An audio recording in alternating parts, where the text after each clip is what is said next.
The removal of personal tax allowances on registered retirement savings plans over 2 years ago is still having an impact on the overall level of investment, but partial company and group-sponsored pension plans have still been holding their own.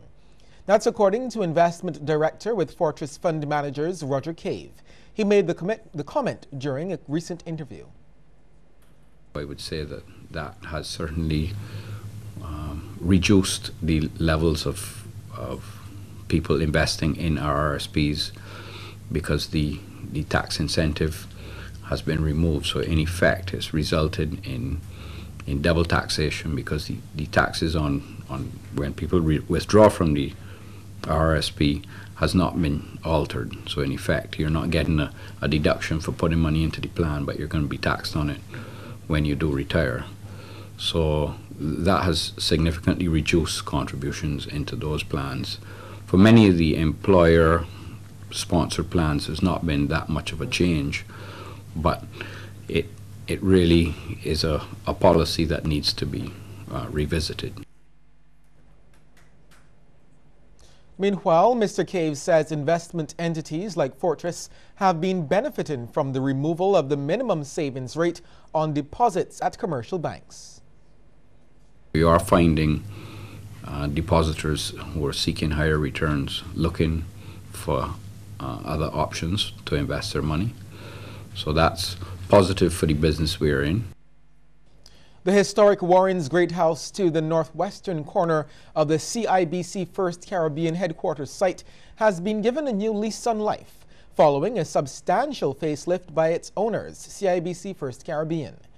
The Warren's Great House will eventually become a multi-purpose building housing conference rooms, the bank's training center, project development space, and an area for hosting client receptions. The building, which dates back to the late 17th century, is one of the 7 original great houses in Barbados and was first owned by the Sutton family, who in 1674 purchased what would become known as Warren's Plantation, named for its next owner, Robert Warren. The building had fallen into a state of disrepair, and the bank took the opportunity to acquire it after it was vacated by the previous occupants. A number of issues have since been remediated during the restoration.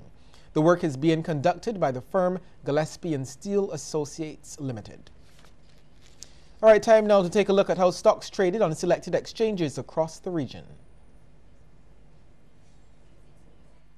We get started in Jamaica, where Supreme Ventures Limited was the volume leader with 13,895,672 units.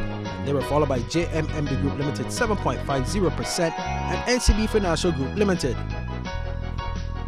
In Trinidad and Tobago, First Citizens Bank Limited was the volume leader with 447,445 shares changing hands for a value of $14,250,790.90.